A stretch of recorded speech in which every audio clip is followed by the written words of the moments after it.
What's up, everybody? Welcome to TeslaFix. Today we have a special episode about the Cybertruck SPECS. We're gonna go deep into this topic. And of course, Elon tweeted something very special. He hinted at something that the Cybertruck will come to Europe. And when is the question, how they're gonna work on it. Now I have a special guest here as well that you love. That's Brian from My Tesla Weekend. And he has some special sauce, he told me, which I'm totally surprised what's gonna happen. So let's see what's happening.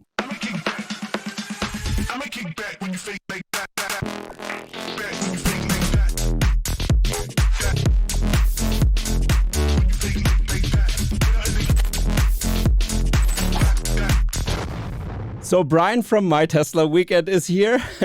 Thanks for doing this.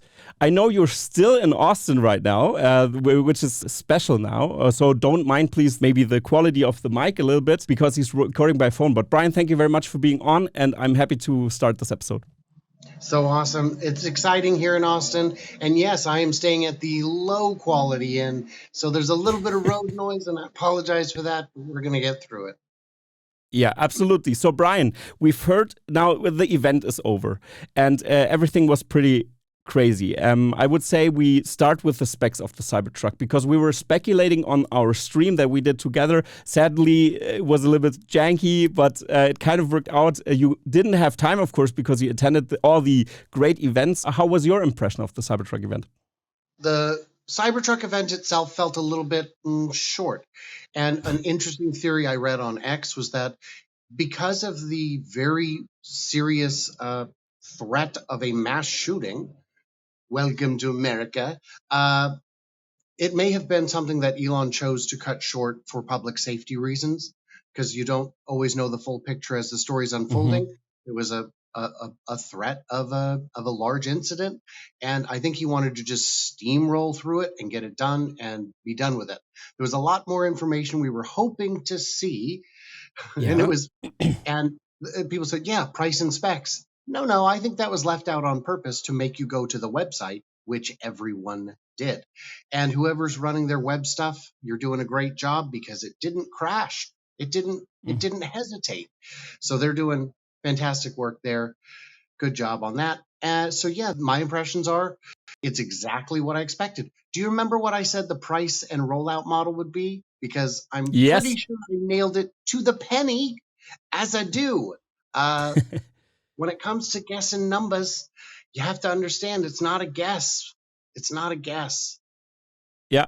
Absolutely, Brian. So maybe we just look at some footage of the Cybertruck here. The big reveal video that was there. I'm going to skip a little bit through the intros. So the Cybertruck looks as expected because, of course, it was driving around already before the event. But of course, these promo shots are very interesting.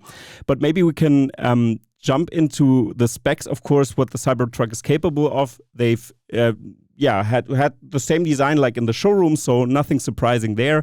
But it was still cool to see this thing driving around beautiful scenery all over the world. And yeah, what's your impression on the whole presentation, at least of the promo material, you could say? So the promo material, again, there were still people 2 years ago, 4 years ago, yesterday, the day before, saying it's not going to look like the prototype. My friend, it was very, very much almost identical to the prototype. There are a few subtle refinements, but this is what you expected. In terms of people, the biggest complaint I've been seeing, the only potentially valid complaint is the price is too high for the specs that you get. But let's talk about the specs. Short range. Do you remember what the base model single motor is? It's like high twos, right? When it was announced, the short range was going to be 250 miles, and it exceeded that. And they said, well, the top range was supposed to be 500 miles. Yes, but that was supposed to have a double stacked battery, and the double stacked battery no longer exists. That's not an option. Yeah, but with the range extender, it gets you to almost 500, and the range extender is less than a double sized battery. So it's right there. On price, the disappointment, okay. You have to remember every new product Tesla rolls out, they roll out expensive and then work down, because you'd be crazy not to make hay while the sun shines. There are plenty of people who will pay 80 for a dual motor, and I mean plenty. It is priced right around the Rivian, right, real close to the Ford Lightning that you can't even really get. It is right in the mix in terms of what it is and what it offers, and it will likely be the only of the three that is gross margin positive on a per unit Hmm. basis. Now, I know Elon said it's going to lose a bunch of money. Right. No, that's the entire line is going to lose money. They're not losing money on a per unit basis. And as they get through the backlog, prices will start coming down. Now, a question I was asked was, is the backlog going to, how many people are going to cancel? That's what I want to know. How many people are going to cancel? And I believe they will do just what they did with the Model 3, which is the Model 3 had a cajillion pre-orders. It was the most pre-ordered vehicle of all time at the time. This, of course, makes that look pretty weak. But Hmm. the people who pre-ordered wanting a $35,000 car, when it came out, it was 65,000. They didn't lose their place in line. They were just put on hold. They said, "Are you Hmm. ready to configure?" And they said, "No." They go, "Okay, we'll come back to you. Let us know when you're ready to configure. Yeah. You're due." And those people put it off and put it off until finally they got down to just people who had pre-ordered but not delivered, but not configured. And that's when they said, "Look, if you don't configure now, we're going to refund your deposit and we'll see you when we see you." So it's now or never. And I think that's what we're going to see with the Cybertruck. All these early reservation holders will keep their reservations and just defer them as long as they're permitted to until the line is gone. So I think the Hmm. cancellation rate is going to be extremely low. Yes. Then the second question becomes, are they going to honor that $7,000 or $8,000 FSD rate that they had offered at the time? And my answer to that is, of course they will. It builds goodwill. It costs them nothing.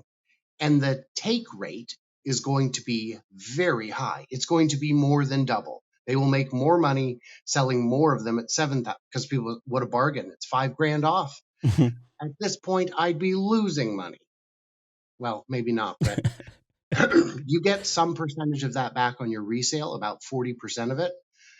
So if it's already 40% off, you've only got a small margin for depreciation on that, and plenty of potential for upside.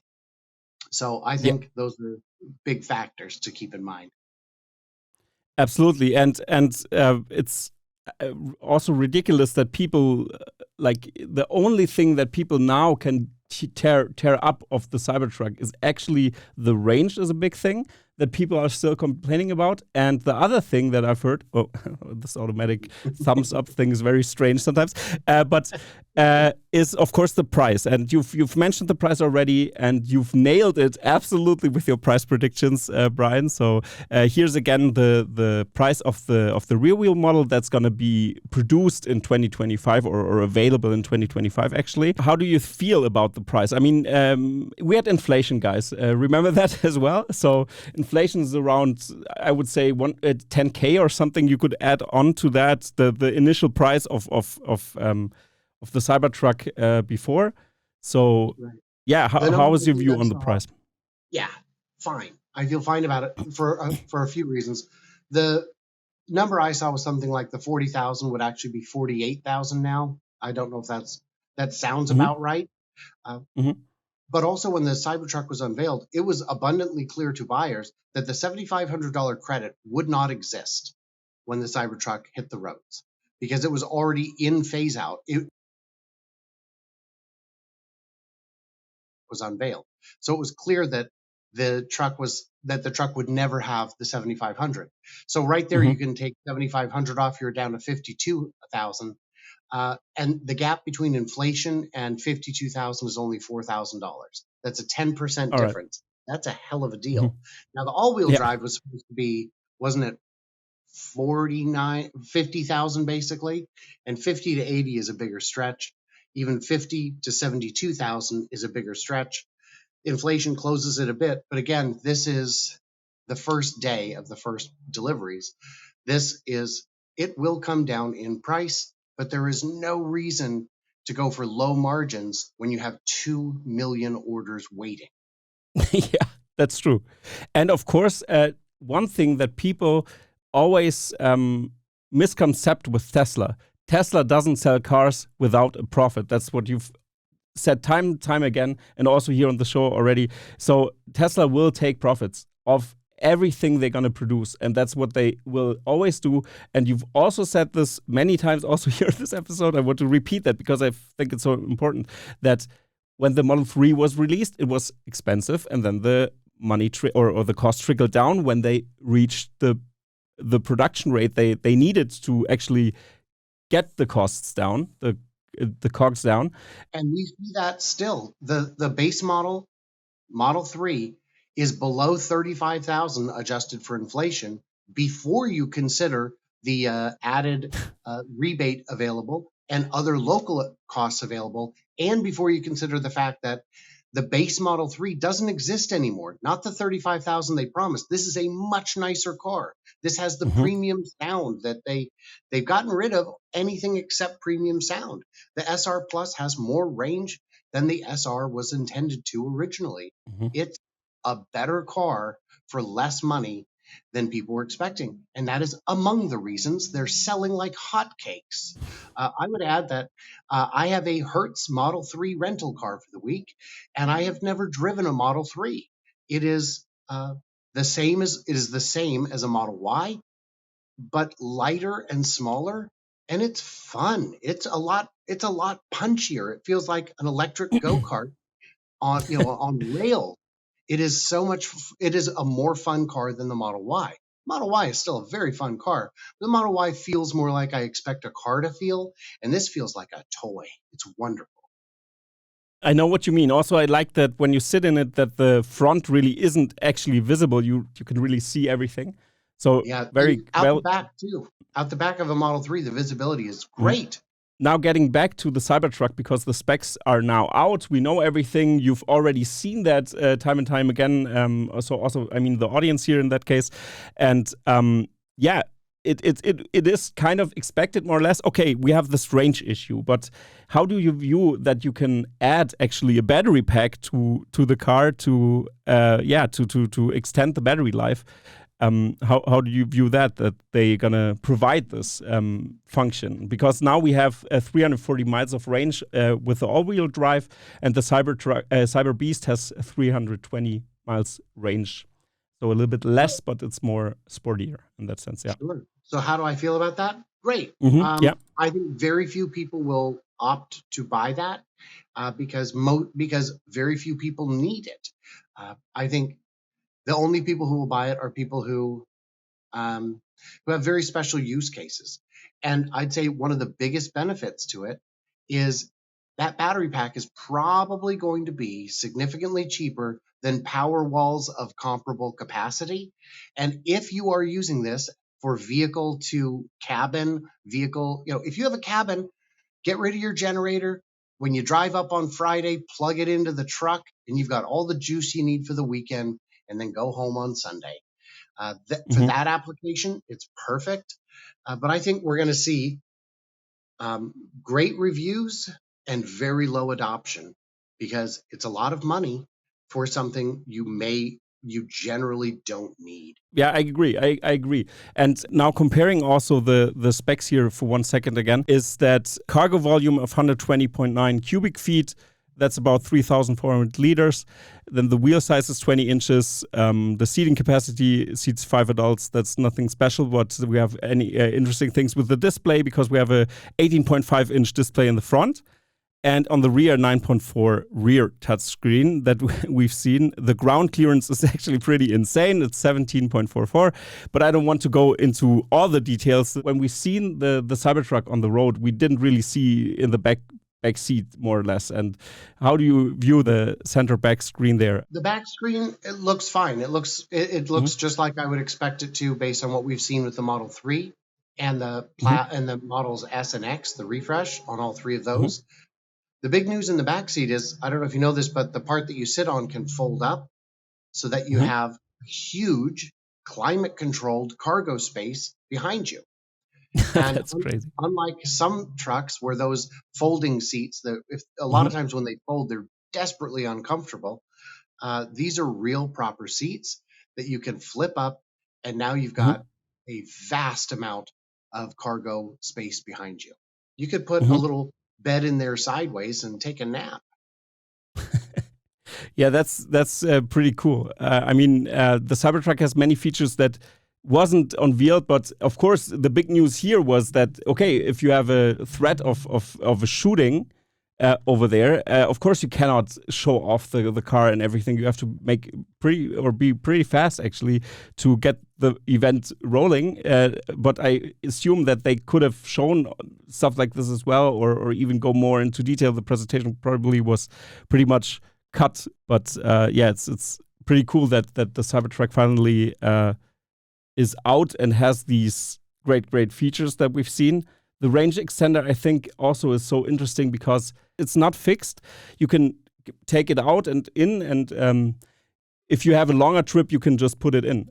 That's what I've heard so far, but I'm not sure if that's confirmed. But I'd be concerned that the weight would be pretty outrageous. yeah, yeah, that makes sense. Yeah, okay, so yeah, maybe it's not easy swappable. I don't know. Yeah. And a teaser for folks, we do have still big news coming up at the end of this show. We're just Hmm. saving it because it's so juicy that you got to just wait for it. Yeah, yeah, you got to do that. Absolutely. So, one thing I wanted to get into now, because of course, we've seen a very fun video here where the Cybertruck raced against the Porsche 911. We've seen that in the presentation as well. So, this thing is crazy fast. The speed is crazy fast. You can see that clearly here. We also seen some beautiful reviews of also they did a lot of racing tests as well. But yeah, it's funny to see that Porsche 911 is pulled, of course, and we've seen the quarter mile is in below 11 seconds and 0 to 60 in 2.6 seconds, and that's of course the Cyber Beast. So here's also another camera angle, which is very special to see how ridiculous it actually looks like. So absolutely beautifully done here from the Tesla team. I have to applaud them there. So How do you see? on those videos, people were saying it's a gimmick. Nobody who needs a work truck needs to go that fast. And what they're forgetting is the amazing acceleration isn't the point of the truck. It's a byproduct of making an amazing truck. Well, bulletproof, who needs that? Bulletproof isn't the point of the truck, it's the byproduct of the structural design. A lot of these things that we see, the ability to power a cabin for 4 days, 5 days, who needs that? It's not the point of the truck, it's a byproduct of building something that can do all these things, accidentally gets a whole bunch of other benefits that just kind of showed up. Yeah, and these features that they offer, like you've also said that with powering your home vehicle to load, that yeah you can power your home with that, and this also is such an interesting concept that really is a game changer here. And like you said, all these features are just the side note, more or less, of this good car. Because do they actually have any competition anymore? I mean, in the truck field, people are complaining about the range all the time. They point this out so much, and I get it. I also was a little underwhelmed by the presentation, but now thinking about okay, if there's a shootout, maybe how about we don't extend this presentation and people will gather information anyways. I mean, the traffic on the website was crazy. There was a gentleman on X this morning who decided to have a debate with me and James Stevenson, which is never a good idea to do. But he was saying that I need to load up my entire family and tow a horse trailer and fill the entire bed. There's no room for the range extender battery, so it won't work for me. And I was like, buddy, that is the most extreme use case. I owned a truck for years. I never once road tripped, towed, or had five people in it. It didn't hold five people; it held three. But I never once did any of those things. It was for around town use, hauling heavy, big, bulky stuff. And I mean, what are you talking about? This is crazy talk. And if you're if you want it to be an everything for everyone all the time truck, you're going to have to wait a few years. Those vehicles are coming, but they're not here yet, and they don't need to be. I don't want an everything truck. And the use case he's describing, I'm just going to tell you, even his, well, we got to fill the entire bed and fill the truck. Buddy, what do you do? Well, you don't know people in middle America, you people on the coast, right? Because I've never met a person. Yeah. Absolutely, it's ridiculous, because if you drum on the range all the time, people also wrote me like, oh, but the range, or out of my friend circle as well, but the range is as advertised. But yeah, we have a range extender. I can think of many ways you can still use this truck. The charging speed is ridiculous. It's 250 plus kilowatt hours, they say, but it's plus, and actually it is confirmed, or Lars actually digged into it a little bit deeper. It's 350 actually. So it's depending on with the V4 supercharger, it works. It's ridiculous how fast the charging is. Yeah. The other thing is, you always hear people say, well, what are you going to do with your electric truck when there's a storm or a tornado and the power is out? Well, typically my car is already all the way charged. So if the power went out, my car will still be fine by morning, and it will continue being fine for days and days, even if I'm using it. But with this truck, if you've got a prolonged power outage, we had one 10 years ago, we had an ice storm come through, and it took like a week and a half to get everyone's power back on. What we could do is power the house, live comfortably, and then periodically go somewhere that has a supercharger, juice back up, and then power the house for a few more days. That's true. I can now bring power home. Yeah, this feature is also marks something. I think that's why this spec is so important to talk about, is that this marks a new way. Of course, other car makers already did that. It's not a big deal to do vehicle to grid, but actually it is a big deal. It's actually pretty interesting to have this now. And what I've also noticed on the website, which was really interesting, was that they mentioned below that for now it's the Cybertruck. For now, so they kind of put in quotes that they're gonna actually expand this feature to different cars, which makes sense, because when you think about it, a home battery the size of the Cybertruck is so expensive that you could buy a Cybertruck. And now think about, do you want to own a Cybertruck just as a battery? You could do that actually now, and this is absolutely insane. Yeah. Well, and I've seen people say, right, but then my house has no power once I leave, right? But this is just a backup. You don't need it all the time. You can you can make that measured compromise whenever the time is right to do it. I don't think it's great. Buy a second Cybertruck and just leave it plugged in. I don't know what to tell you, man. It's still cheaper than a comparable amount of power walls. Yeah.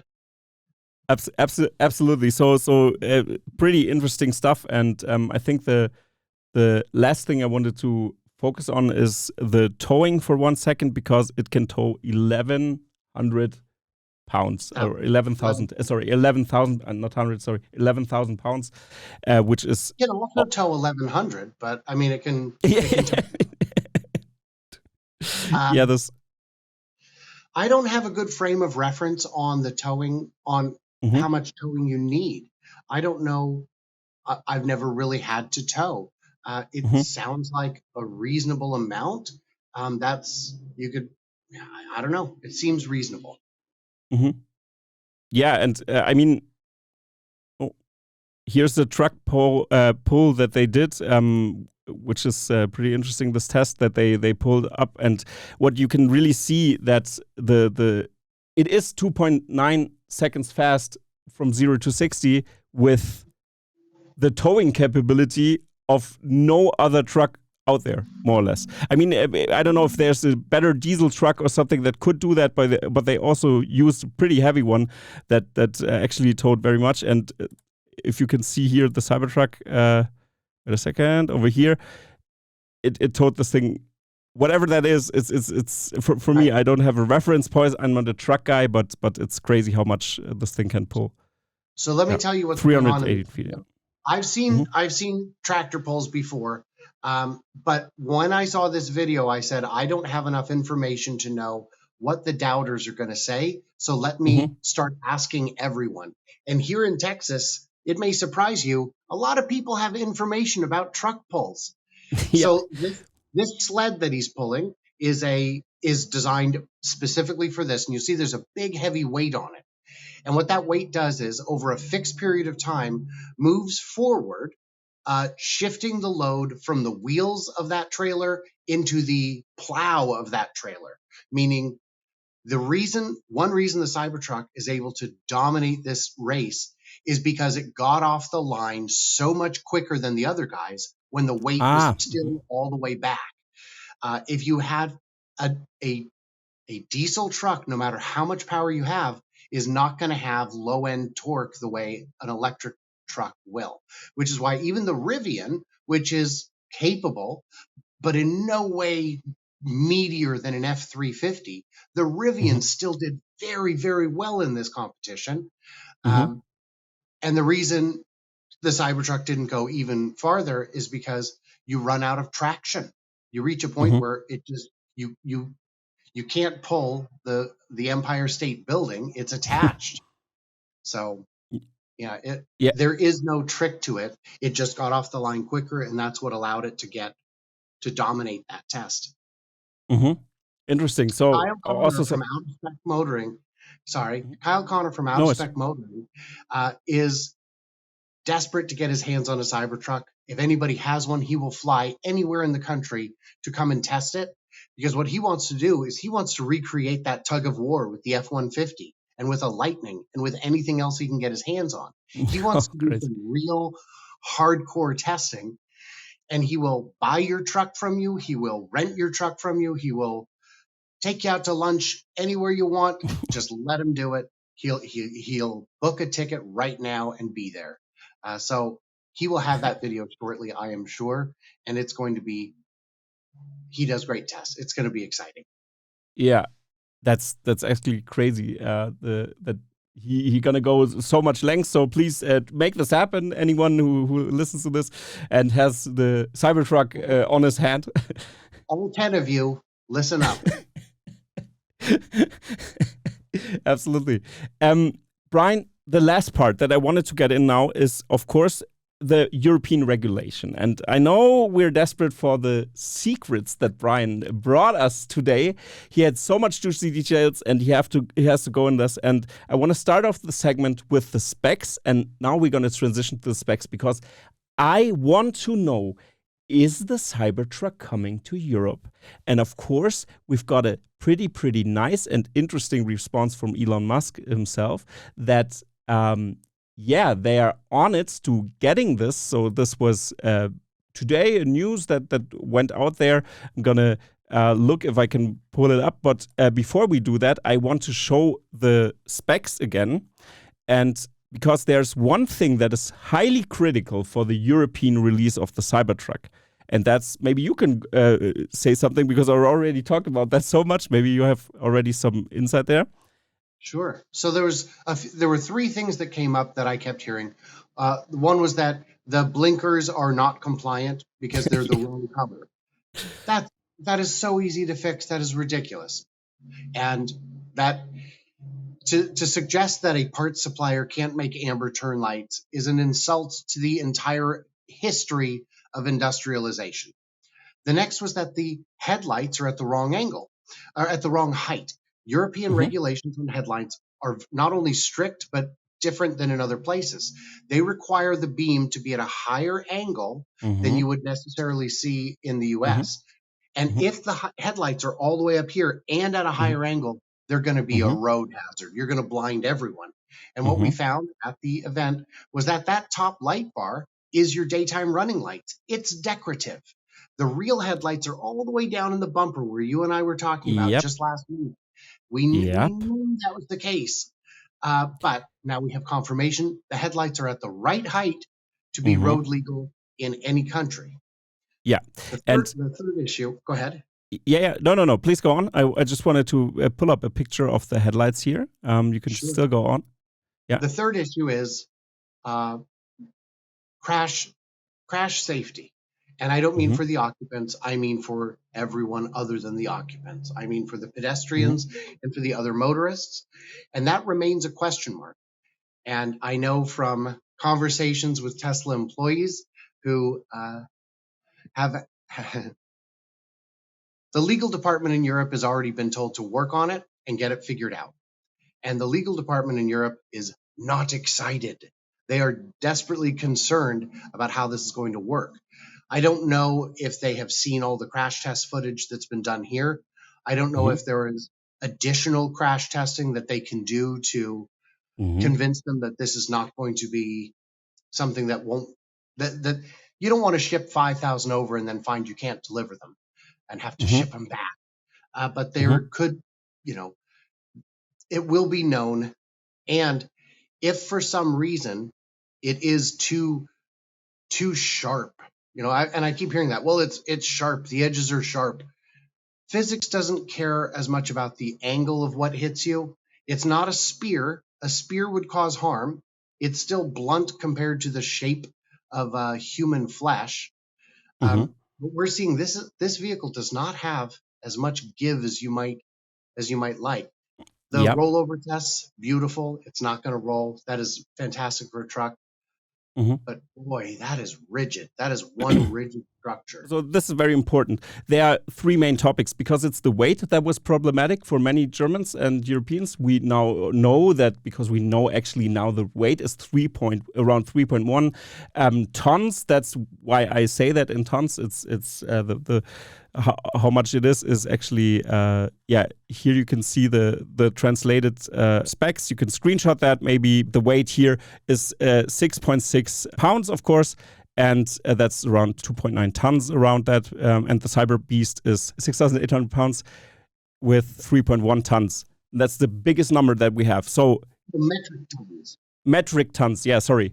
With the conversions, I'm struggling with that a little bit. But the fact is that if you want to drive a car in Europe, you have to have a B license. The overall weight of the whole car with all the passengers and with everything you have inside of the car is around 3.5 tons. So this thing is below this. So that means, yes, you cannot load this thing more than with one human and then cargo of 400 kilograms metric. That's the thing. But we have trucks here as well. And guess what? If you want to drive a truck with a B license, then you cannot load it as much. But here are Ford F-150s that are also like 2.8 or 2.9 tons, for example. And that's already on the road here and people can use it. Is it a big market? I wouldn't say so. But yeah, that's something I wanted to say here. And also, as I understand, there's an additional weight allowance for electric vehicles in many countries. Yeah. And this is adapted. I'm not sure if it's a 100% passed or in some countries passed or all over Europe already passed. So I'm not sure, but I think it is already passed because they discussed that pretty thoroughly. And now it's 4.1 tons that you can drive electric vehicle. And this means more cargo for your Cybertruck, which is pretty cool. Yeah. And now we're talking. Now we're actually talking because you don't need a truck license to drive this thing. And that's pretty important for the European market. Very exciting. Yeah. And one more thing was the lights. You've already mentioned that. The lights is that the light bar that we have on top isn't actually the rear lights. The rear lights are below that. And yeah, this is actually pretty awesome to hear because this also, the headlight regulation also is off the table. There's only like a few things, the crash test safety, and we've also seen that that's the last bottleneck that we have to get my Cybertruck on my front porch here, if I could say so. I don't have a porch, but you get the point. So I wanted to also show a little bit before we go more into the details, because I want to have those great juicy leaks, of course, that Brian has, that's a Ford F-150 that we can buy in Europe, talking about pedestrian safety. Brian, can this thing eat up a human being when it's crashing? I don't see how those rounded edges are going to save you when it's coming at you at road speeds. Interesting. Yeah, interesting. And what about the G-Wagon? Germans love G-Wagons. Wow, that's a Mercedes G-Wagon. Wow, this is the front, the engine bay is such a beautiful and cozy place where you could rest when you were hit by this thing.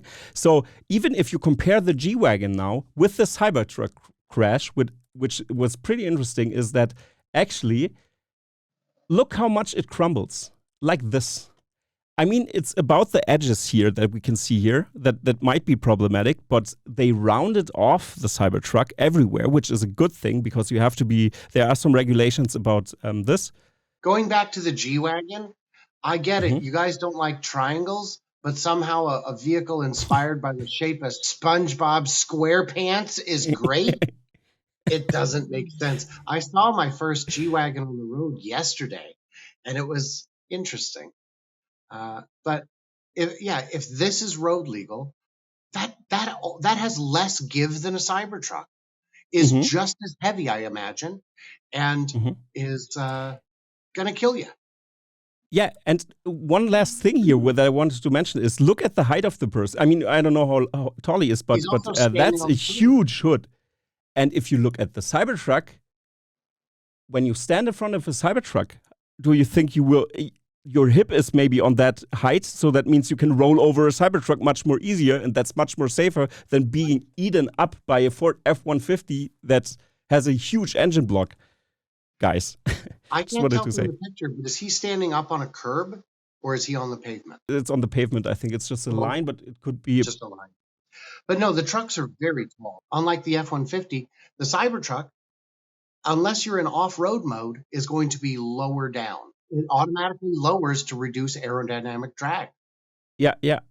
Exactly. And one last thing here. These are all recordings from NCAP, the Euro NCAP, that are doing this crash test. And I would say that's the last hurdle they have to do with the Cybertruck to actually get it approved.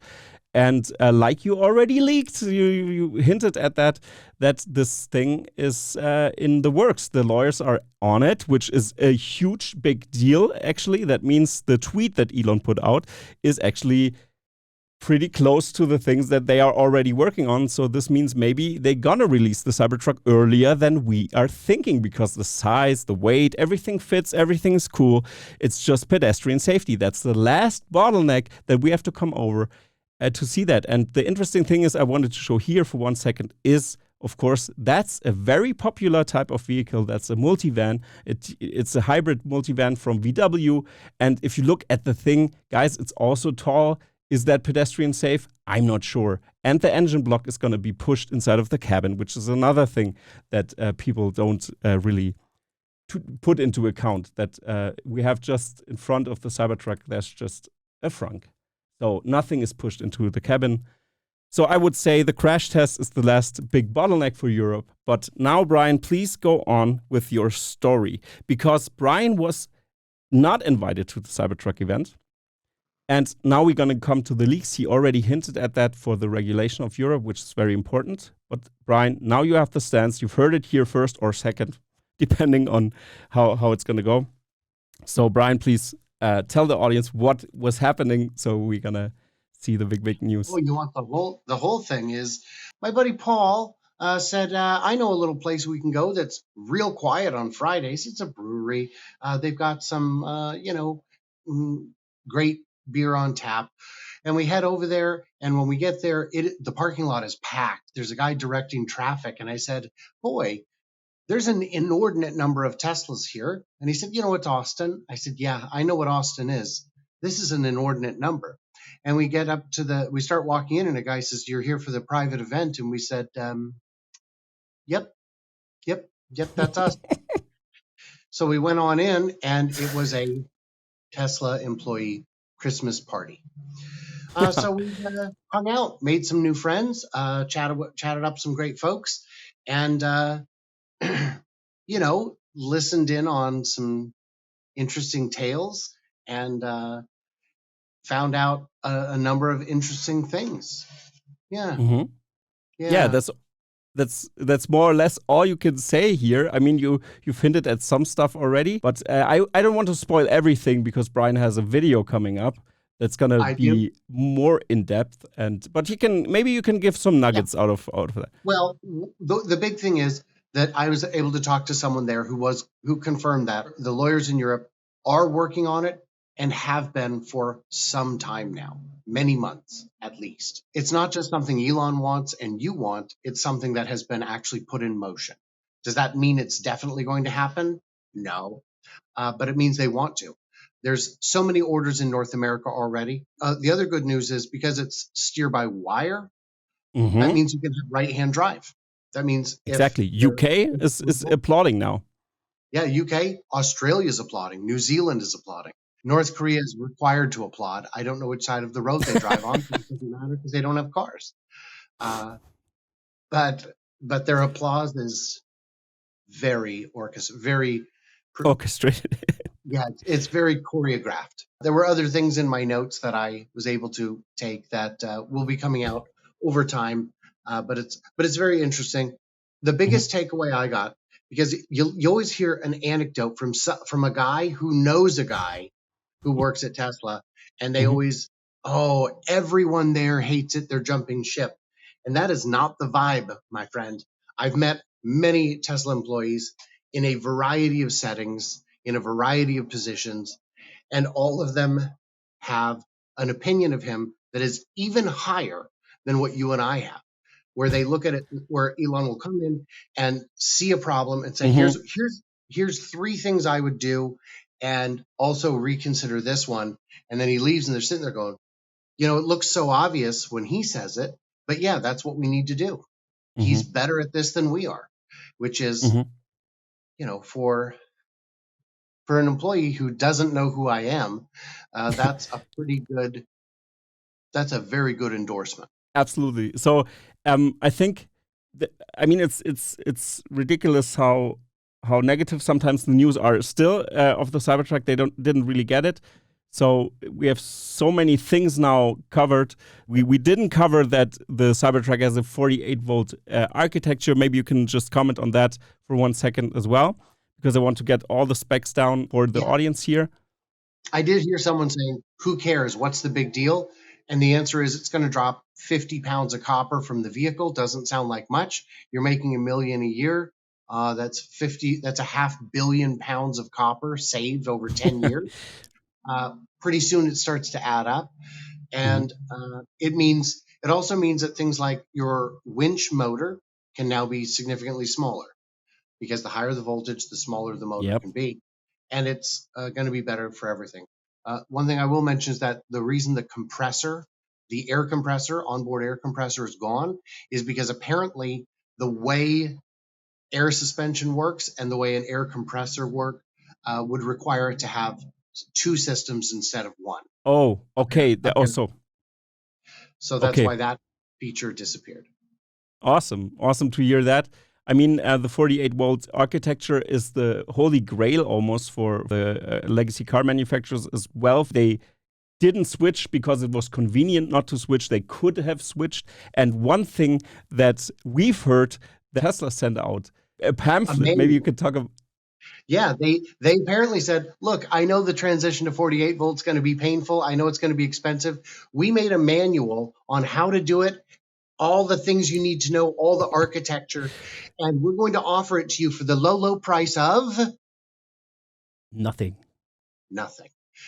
because if you do this and we do this and this is better everything for everyone. This is better for the world. This is cheaper for the parts suppliers. There's going to be less confusion at the parts manufacturers when they're trying. Oh wait, is this a 48? No, 12 volt. This is a 12 volt, right? We're going to avoid errors. And look, we already did the work. It is yours. Yeah. And you show me the last. I'm sorry, I'm getting honest to God choked up. The last time a manufacturer did that was Volvo when they invented the 3-point seatbelt, where they said, this is too valuable. We have to give it away because people are dying. Yeah, absolutely. And nobody else does that. Yeah, that's absolutely true. And it's crazy that people didn't see that. It's so under the rug. I mean, they share a lot of things. They really want to do good at Tesla. And we had so many improvements with the Cybertruck now. And maybe you can give out outlook what we're gonna have, because I'm thinking about the technology. We've heard about the specs. I mean, everything is interesting. But I think the most essential thing for the end of the episode would be, Brian, to cover the way the production methods are, what technology, they put in, because we have, of course, steer-by-wire and many new things, but maybe you could dive into the future of that. So the past was messy. The past was, think of the process of how you build a house, piece by piece, stick by stick, system by system. And then they came up with the idea of modular homes where they all come together in pieces. But there's still limits to that. The reason you can't build bigger modular homes is because you still got to run the wires. You got to run the wires, you got to run the plumbing. So imagine if you had a house where the plumbing and wiring was in each part already, then you could do it. You could ship it one room at a time and just bolt them together. It'd be done. It'd be the fastest and best house you've ever had, but you can't. Steer-by-wire means you no longer have to have that system running the length of the car. It used to have that all going everywhere. And this is steer-by-wire on both sides, the front and back. But the reason you can't take it to the next level is the unboxed method. I've seen people who looked at it and said, you can't do unboxed, where you take the back and the front and completely assemble and then just chunk them together, because then you'd have to send a snake through it to install the hydraulic lines to run the brakes. Well, Brembo has a brake-by-wire system that is as good and as reliable as a hydraulic system. So if you're going to go to brake-by-wire, now you've got the ability to literally have every section of the car able to operate independently before you bring it together and after. So that would allow a truly unboxed method to work for the first time. It's a confluence of technologies that all reached the point together. And it looks like Tesla's the only one so far pushing forward on this philosophy. And it's going to make their cars 10, 20% cheaper to build, which in the compact car space is huge because the margins are already small and narrow. The technology they've put into the Cybertruck alone is the real important thing here also, besides the Cybertruck. If you just strip everything down, it's about the unbox method that they are working on. Tesla is the machine that builds the machine. People have to think this in their head all the time because we're so distracted by the product itself. Of course, they make great products, but it's the machine that builds the machine. And this process changes everything because the outlook that we also have, we have some products down the line. If we split up, like you've said, steer-by-wire, we have brake-by-wire. Now it's so modular, the car. What can we do? Oh, do you want to have it a little bit broader, smaller? A van? No problem. Just, okay, we need the wheel placement here. Okay, no worries. And also, to the drum roll, maybe the compact, of course. How do you see the Cybertruck influencing the compact now that we know all the facts? We already talked about that in previous episodes, but how do you see that? I see it influencing it entirely. I see everything, all the little improvements we saw from the Model Y at the Berlin Gigafest, where we saw them mounting seats straight to the battery.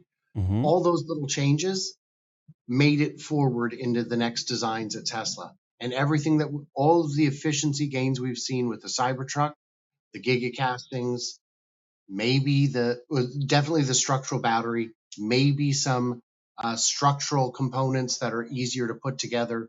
I think all of that, and then you've got the steer-by-wire and the brake-by-wire. And those are especially important in the case of a robotaxi because you don't want some joker grabbing the wheel. That would be a problem unless the wheel was decorative. So I think it's all next logical steps.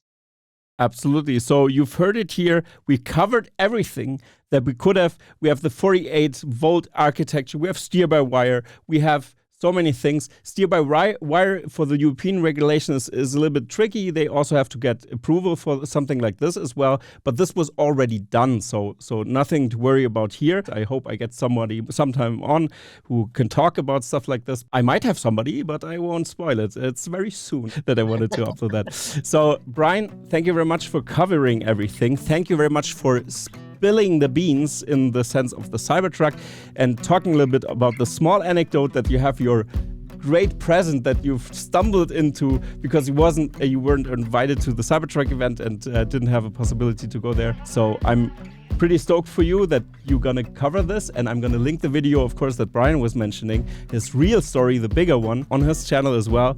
Yeah, I'm gonna link this here. So Brian, if you have one last thing to say to the audience, you can do that now, and then we're off with this episode. I would say do a kindness. It costs you nothing so often. Just do something kind for someone today or tomorrow, every one of you. Let's make the world a little better. I think we can do it. Yeah, that's a great statement. So please follow Brian if you don't already. Brian, I would say there's only one last thing to say now, and that's goodbye, everybody.